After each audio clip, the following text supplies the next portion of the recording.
Hello, guys. Welcome to The Unravel. We continue our conversation on the rich and the poor, part 2. We commenced this conversation on a very high note, and I think that it's very critical that everyone understands the concept of what it means to be the rich or the poor. Symptoms are very critical to your state. Many times, one of the ways to understand the way forward for health, for riches, or for any form of suitable living is to be able to interpret symptoms. There are symptoms that tend towards illnesses. There are also signs in your body that shows that you are doing well. So we must pay attention to symptoms. In this series of the rich and the poor, we want to be discussing the signs and the symptoms of what it means to be rich or what it means to be poor. And this cuts across all kinds of categories of riches or poverty.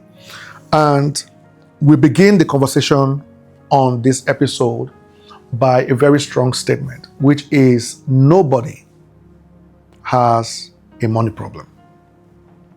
And that is a very tough saying because it looks as though the presence of money or the absence of money has a way that it engineers our decision in other aspects of our lives.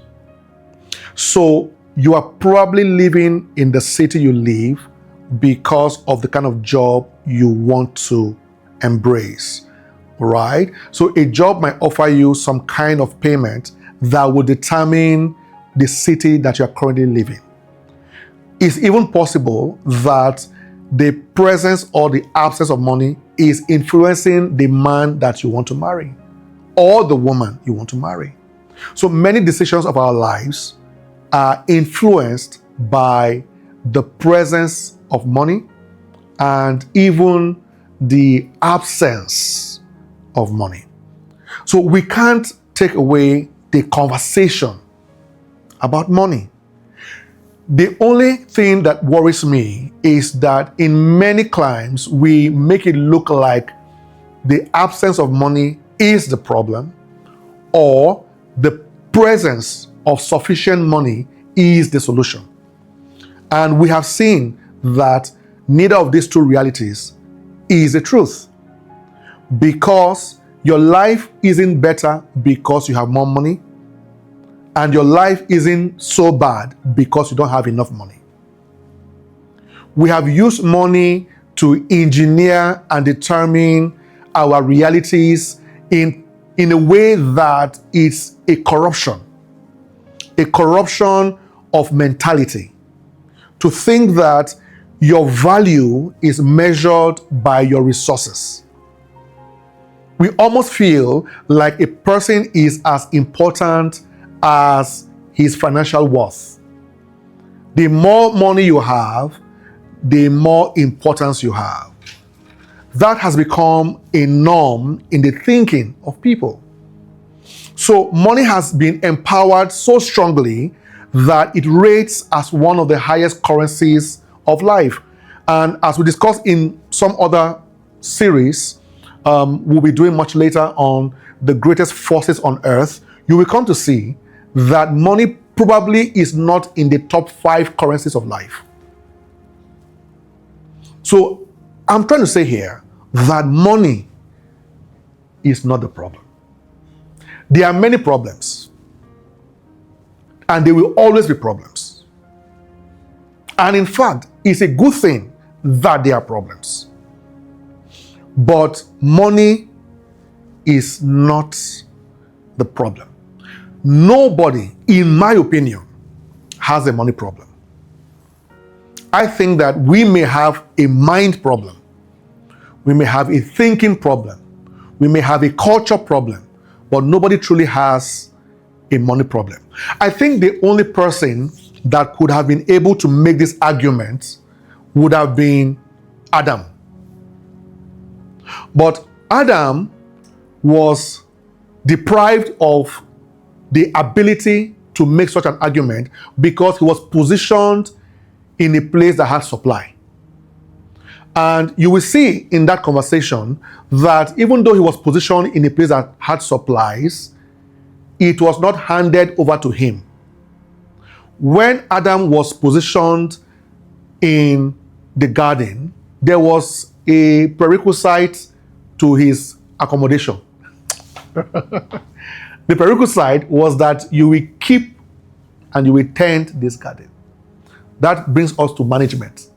So the thing, and I'll talk about that very shortly. The thing that you have been given will require your involvement for it to be able to give to you what you require. Yes. But Adam is the man that I know who, as a matured age man, adult man, was completely naked. I'm going somewhere with that. Because if, as you are right this moment watching this video, if you are not completely void of clothes, when I mean void of clothes, I'm not saying that you do not have clothes to wear. If anyone has clothes to wear, when I say that when I'm talking about being naked, I'm not saying that you are without clothes. So I'm saying that you do not have clothes. If you're watching this or you're in this room and you have clothes to wear, you don't have a money problem. In fact, if you are watching this, it means you have a phone to use, or a tablet, or you have somebody that has a phone. So if you have that much, you don't have a money problem. So even Adam, who came without clothes, he didn't come with clothes and he didn't have clothes. Even Adam cannot say he had a money problem because he was positioned in supply. Just that he had to keep what was given to him so that what was given to him can have what it takes to give to Adam.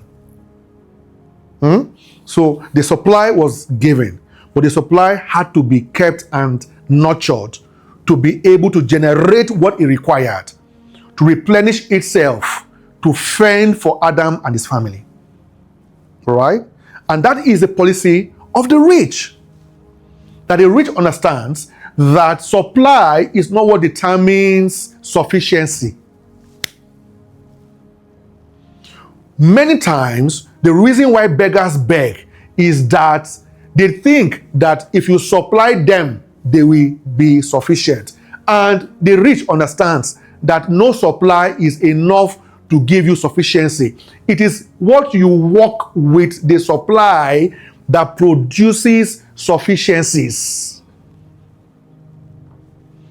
Even Adam that came directly from the manufacturer, positioned in paradise. And that is what differentiates the concept of harvest and reaping. Harvest is not harvest until you reap it. When you plant yam in a farm and you put your seed to the ground and it germinates across several months and produces good big yam, that yam in the farm is not yet your harvest. Is that your seed has produced and supplied, but it doesn't give you sufficiency until you go to the farm and you reap it. It is what you reap that becomes the harvest. If you have 400 tubers of yam on the farmland that you haven't reaped into your barn, it's not a harvest now. It is when you have gone to the farm and you have reaped it into your barn, then that is what is the harvest. So in the same light, money itself is not the problem. It is the mind that engages the money. That is where the problem lies. Nobody really has a money problem because every single person has just enough supplied to generate what is required for their sufficiency. Does that make sense? Yes. So the first thing I want to say here is that money is not the problem. And nobody has a money problem. Nobody.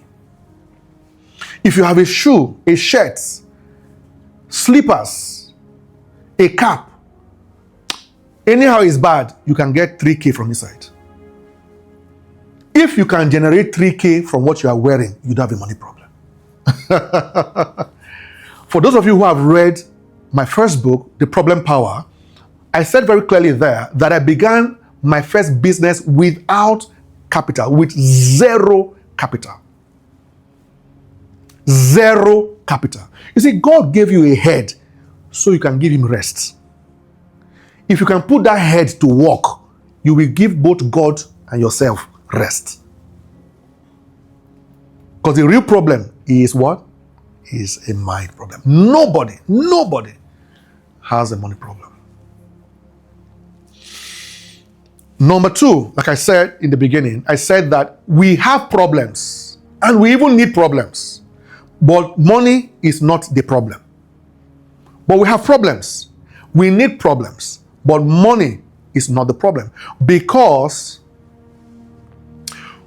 money in your life is an opportunity. I beg your pardon. Problems in your life is an opportunity for me to generate money. Every problem is an opportunity for a reward. Every problem. So while some are seeking money, the rich usually looks for problems, because they understand that every problem is your opportunity for wealth. Every problem. Imagine with me for a second what your life would be if there was no problem on earth. Think about it just give it a minute. Don't be in a hurry. Don't be offended. Don't be angry. Just give it a minute. Think about it, from your parents to your siblings, to your boss, to your employees, to your customers, to your church, to your pastor. Think for a moment what the world would have been if there was no problem.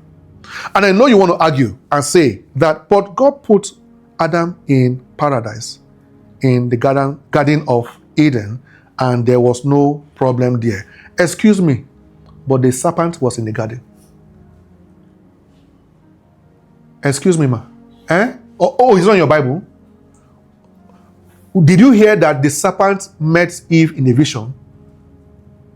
The garden that we call paradise, that we make it look like it was void of problem, the devil domiciled in which other problem is bigger than the serpent?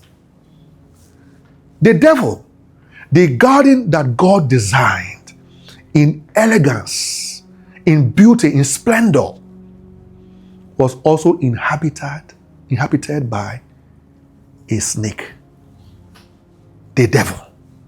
So I'm trying to say to you that any paradise you want to build, any paradise you imagine, expect that the snake has address inside it. And that in itself is not a problem. Number two proof is that in the Garden of Eden, there was a problem. I should show you. The problem is that it was void of a manager. There was a gap. And if you are into business and you are an investor, you will learn that everywhere there's a gap, there's opportunity. Gaps are expressions of opportunities. Gaps do not devalue the prospect of a place or a person. A gap is opportunity in disguise. So if there's a gap in your life, for example, you have mouth odor. Is that a gap? Is a gap, huh? Uh-huh. So that gap, for somebody that does not have investment acumen, we say is a big problem. I can never be around people with mouth odor. Back to sender. But an investor and a creative thinker will say, I need to design something that can solve this gap. So the Garden of Eden lacked a manager. So the Creator and our King put Adam there to manage the place. So there was a problem for him to solve, because the way you met that beautiful green grass, in 6 months, Adam, it will grow. Cut it, level it. Are you seeing that now? And the way you saw that tree with beautiful apples, you need to water it every Sunday morning. That is how the apple will remain green like that. So there is a working to be done. That means that nowhere that you find yourself is void of problems. And that is a good thing, because therein lies your relevance. Everywhere there's a problem, there is an opportunity for wealth, for relevance, for growth, for increase. Everywhere there is a problem. It is only poor people that run away from problems. But the rich gravitates towards the problem. So first point is that nobody has a money problem, even though everybody has problems. But money is not the problem.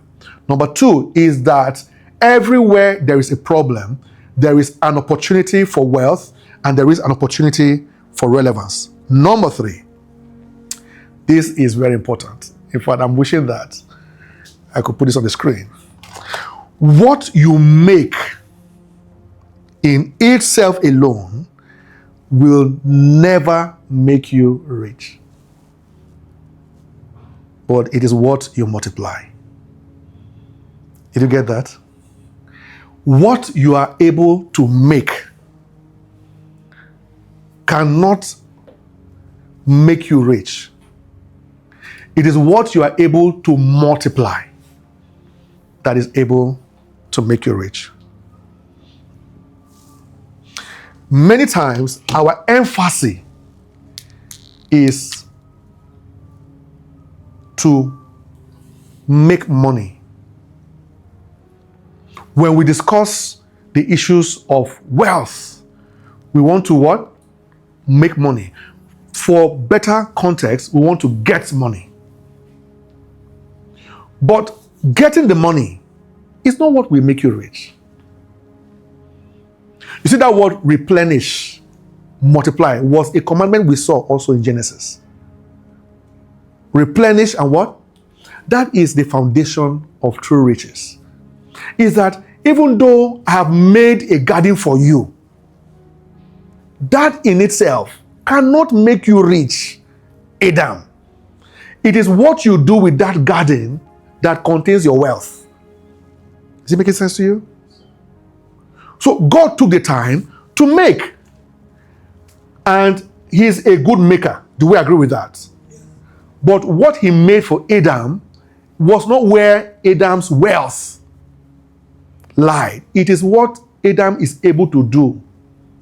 And He told Adam, be fruitful and multiply and replenish. That is the language of wealth. It is never in what, I will say it over and over again, it is never in what a person makes. Which I think we touched in the previous series, where we said that you must earn money more than once a month. Because it's never in what you make. It is what you are able to multiply and your ability to multiply. What you make is not what determines your nature.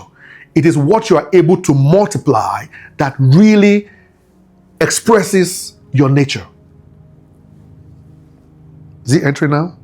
Yes. And many times we emphasize on making. So I want to go into fashion.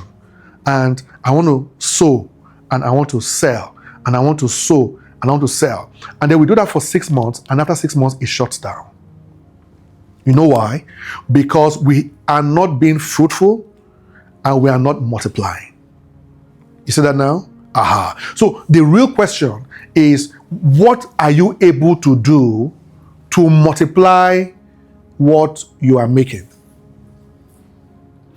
In my opinion, I think that every business must have certain fundamentals. The first fundamental is a structure. Every business must have a structure. And the structure that you you build into your business must give your business the ability to scale it. So you don't scale before structure. You structure, then you scale. And scale or scaling is another way of saying multiply, right? Multiply. So when you scale a business, in a way, you are also multiplying the business. That is how you grow. But many times we want to make a business very big, but we're not invested time to structure it. The essence of structuring is to invest in the prospects of being able to multiply. So while you are in agony that you're making 10,000 naira on the job, I think the real emphasis should be, what can I do to multiply that 10,000 naira on the job, right? Because you may not be able to change what you are making. Oh my God.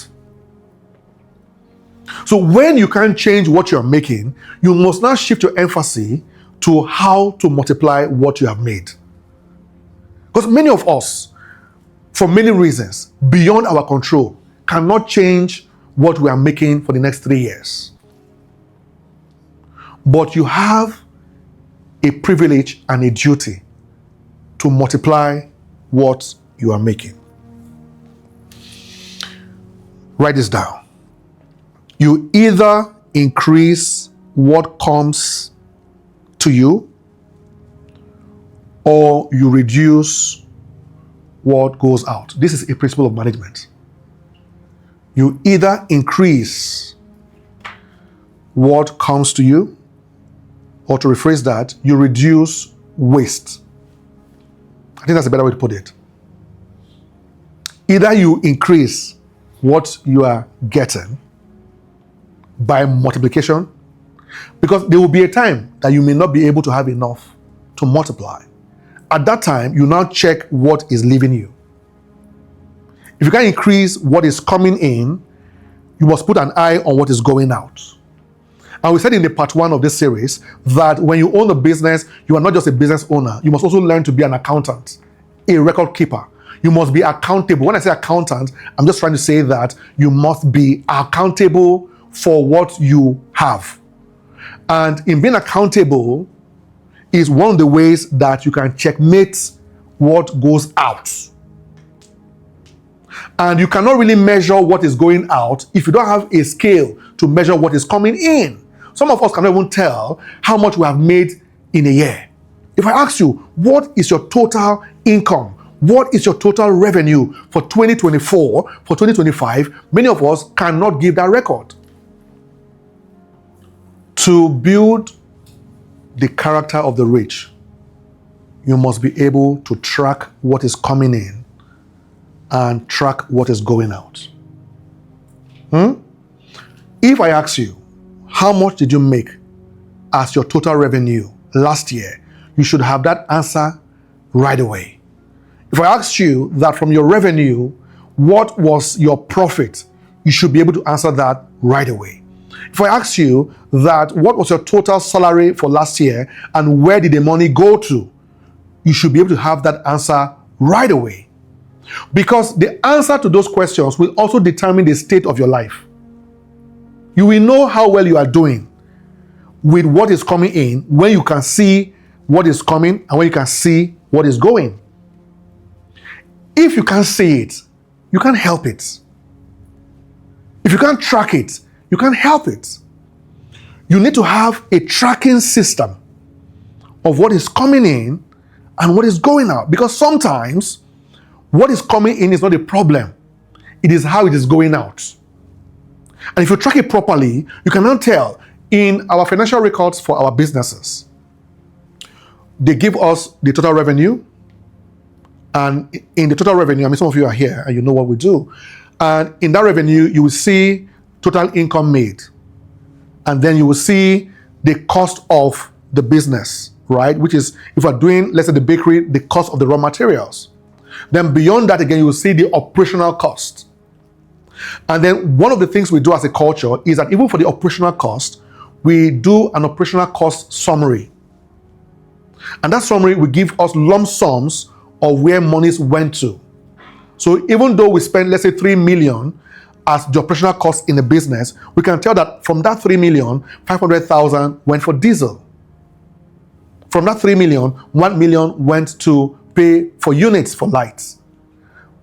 From that 3 million operational cost, 500 million went to repair cars. You see that now? Understanding where the money is going to will help us decide what to do differently next month. Because we may not be able to make more money next month, but we can regulate where money is going to in a way that we will spend less next month or spend money where it matters most. Are you seeing that now?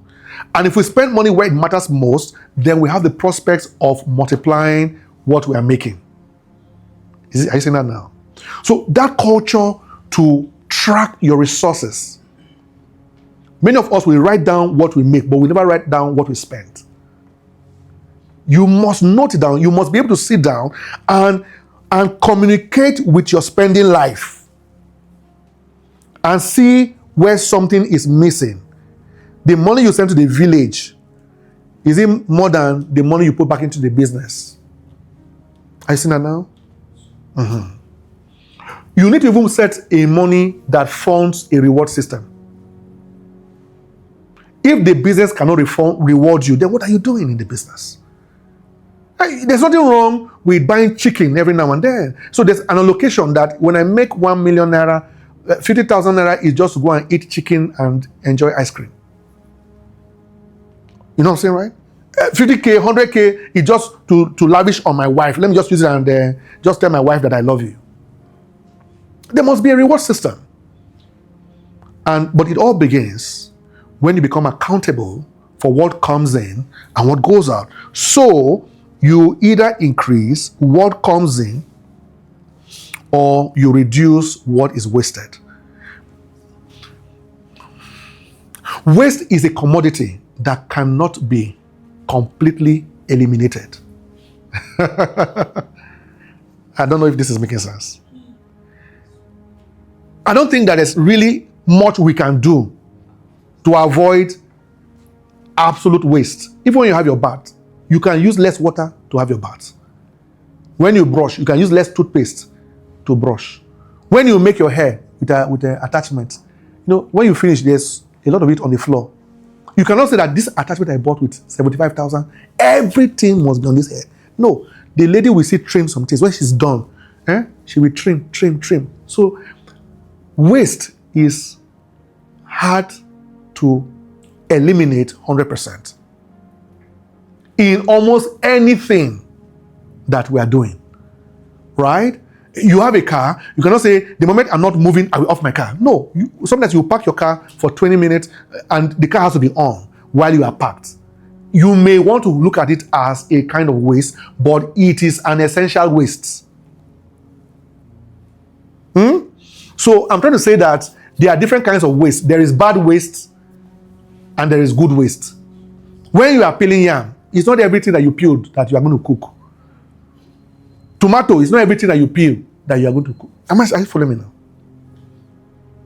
But it is the job of a rich thinker to track what comes in, what goes out, how it comes in, how it goes out, where it comes from, where it goes to.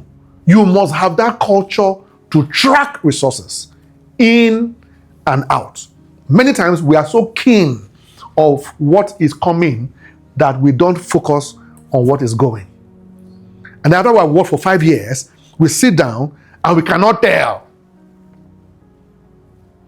You see, the day of judgment is not to analyze just what you are given. It's to analyze the coming in of resources and the going out. You see, that's what the parable talked about with the 3 servants. Is what came in, what went out. I want to know, how did you manage the inflow and the outflow? That is the thinking of the rich. Write this down. there is always going to be a motive for all that we desire. And in almost every case, there will also be a method to attract what we desire. There is what? A motive. There's usually a motive. When you want to get married, there is a motive. When you want to have children, there is a motive. When you want to make money, there is a motive. When you want to build a house, there is a motive. Am I correct? When you want to buy a car, there is a motive. But many times, the desire may be similar, but the motives are different. You and I want to buy cars, but we want to buy cars for two different reasons. You want to buy the car because you require mobility to get to work. I want to buy a car because I want to be the first to buy a car in my village. Are you seeing that now? The same desire, different motives. And why this is critical is that the motive sometimes will engineer the methods that you embrace. And that's why you cannot disregard the voice of your motive. Why you want what you want sometimes will shape how you get what you want.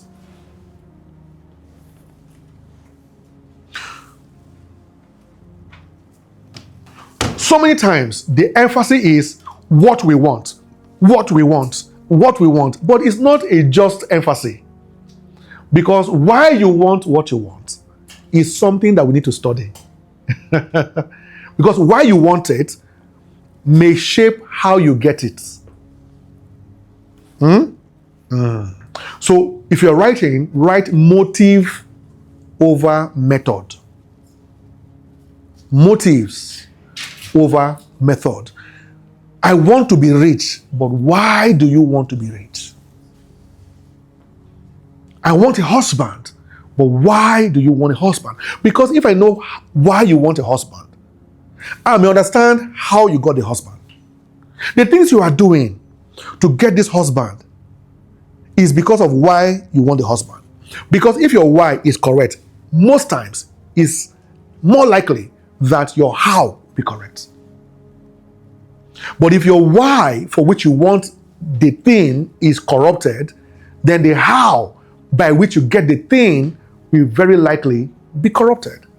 So as we educate ourselves on what we want, I think it's critical to educate ourselves on why we should want it. You know, you don't just teach people how to get things. I think you should teach people why to get things. It is a culture that can be taught why to desire food, why to desire greatness, why to desire riches, why to desire children, why to desire a good job, why to desire a good house. We can teach it and we can culture it to insist that our why is a healthy why. I may have a reason for which I want to buy a big car that may not be correct. But if I listen properly to my heart, I can sit down and undo the why without undoing the desire. I can still retain what I want, but I can take the time to change why I want it. And in some cases, it requires seasons for that why to change. There was a time that you wanted money because you have to pay school fees. Now you want money because you want to invest. There was a time you wanted money because you had no food to eat. That's not a bad why. But now you still want the money, but now you want to buy food for somebody else to eat. So seasons also will impact on your why. But I'm trying to say to you that however your why is, and whatever your why is, always know that your why must be over your how. Always define the why before you engineer the how. The how is very critical, and I will teach you that some other time, how the power of methods. Methods is something we don't like to hear in Africa. We just want to do things spontaneously. We don't have regards for methods. But everything has a measure of methods that brings that thing to life and keeps that thing alive. But I'm saying that however important the method is for which you are using to get what you desire, the motive for which you want that thing also is very critical. And that's where this generation scares me, is our whys. Everybody now is doing podcasts. Why? Why?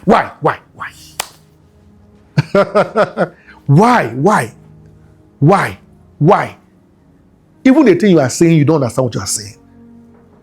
The thing you are saying, you're not even living what you are saying. So why? Why do you want what you want? Is it bad to have a podcast show? It's not bad. It's not wrong. But why do you want it? There must be a sufficient, well-defined why. And that why corruption is what scares me. Everybody wants what everybody has without understanding why everybody is having it. And then there's so much corruption because we are jumping on things for which we don't know the why. Is this making sense? Yes, sir. So whatever it is that we do, there must be motive over method. The reason why this is very critical is that I'm going to stop here because they're already telling me that my time is up. So let me speak to this camera. So the reason why this is very critical is that we must retain